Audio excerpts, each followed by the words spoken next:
Mateo Kapitulo 6, versikulo 1 hanggang 34.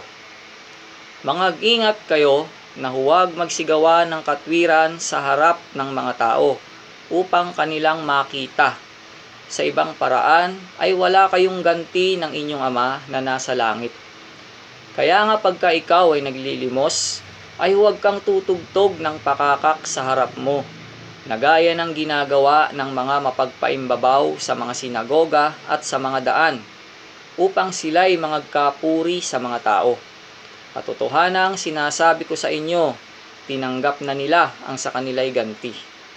Datapwat pagka ikaw ay naglilimos, ay huwag maalaman ng iyong kaliwang kamay ang ginagawa ng iyong kanang kamay, upang ang iyong paglilimos ay malihim, at ang iyong Ama na nakakikita sa lihim ay gagantihin ka.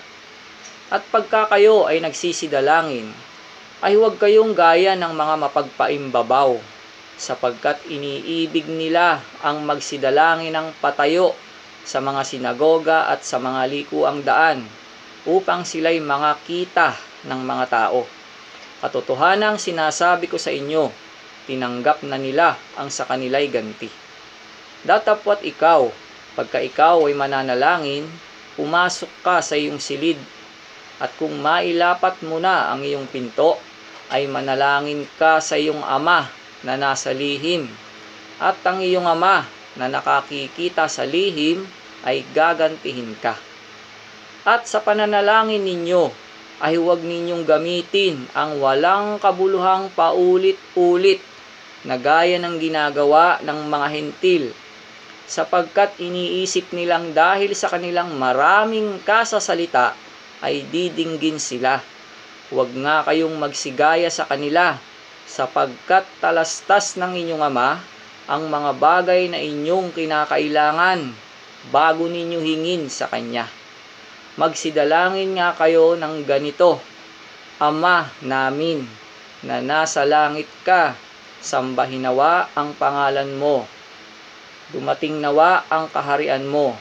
Gawin nawa ang iyong kalooban, kung paano sa langit, gayon din naman sa lupa. Ibigay mo sa amin ngayon ang aming kakanin sa araw-araw, at ipatawad mo sa amin ang aming mga utang, gaya naman namin na nagpatawad sa mga may utang sa amin. At huwag mo kaming ihatid sa tukso, kundi iligtas mo kami sa masama, sapagkat iyo ang kaharian, at ang kapangyarihan, at ang kaluwalhatian magpakailanman. Siya nawa. Sapagkat kung ipatawad ninyo sa mga tao ang kanilang mga kasalanan, ay patatawarin naman kayo ng inyong Ama sa kalangitan. Datapwat kung hindi ninyo ipatawad sa mga tao ang kanilang mga kasalanan, ay hindi rin naman kayo patatawarin ng inyong Ama ng inyong mga kasalanan. Bukod dito, pagka kayo'y nangag-aayuno, ay huwag kayong gaya ng mga mapagpaimbabaw na may mapapanglaw na mukha, sapagkat kanilang pinasasama ang mga mukha nila upang makita ng mga tao na sila'y nangag-aayuno. Katotohanang sinasabi ko sa inyo, tinanggap na nila ang sa kanila'y ganti. Datapwat ikaw sa pag-aayuno mo ay langisan mo ang iyong ulo at hilamusan mo ang iyong mukha, upang huwag kang makita ng mga tao na ikaw ay nag-aayuno, kundi ng Ama mo na nasa lihim, at ang Ama mo na nakakikita sa lihim ay gagantihin ka. Huwag kayong magtipon ng mga kayamanan sa lupa, na dito'y sumisira ang tanga at ang kalawang, at dito'y nanghuhukay at nagsisipagnakaw ang mga magnanakaw. Kundi magtipon kayo ng mga kayamanan sa langit, na dooy hindi sumisira kahit ang tanga, kahit ang kalawang, at dooy hindi nanghuhukay at hindi nagsisipagnakaw ang mga magnanakaw. Sapagkat kung saan naroon ang iyong kayamanan, doon naman doroon ang iyong puso. Ang ilawan ng katawan ay ang mata. Kung tapat nga ang iyong mata, ang buong katawan mo'y mapupuspos ng liwanag. Datapwat kung masama ang iyong mata, ang buong katawan mo'y mapupuspos ng kadiliman. Kaya't kung ang ilaw na sumasa iyo ay kadiliman, gaano kaya kalaki ang kadiliman? Sino may hindi makapaglilingkod sa dalawang Panginoon? Sapagkat kapopootan niya ang isa at iibigin ang ikalawa.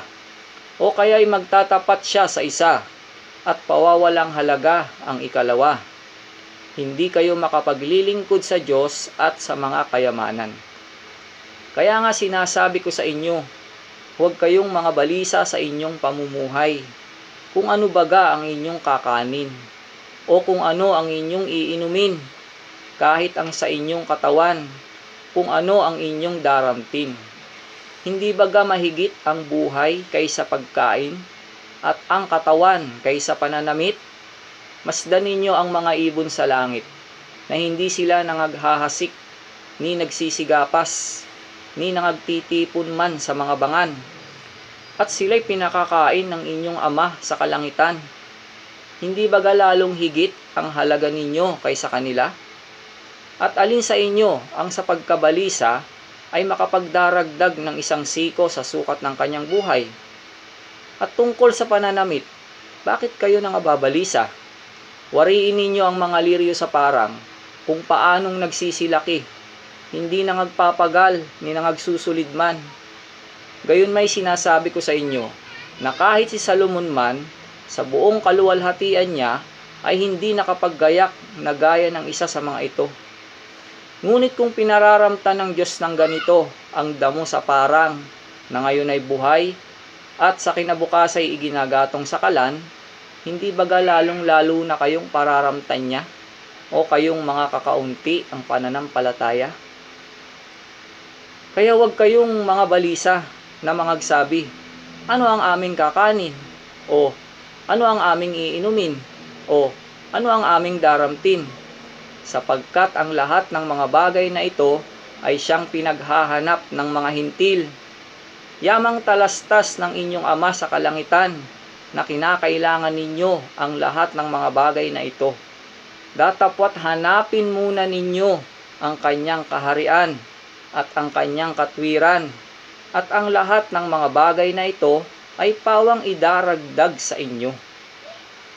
Kaya't huwag ninyong ikabalisa ang sa araw ng bukas, sapagkat ang araw ng bukas ay mababalisa sa kanyang sarili.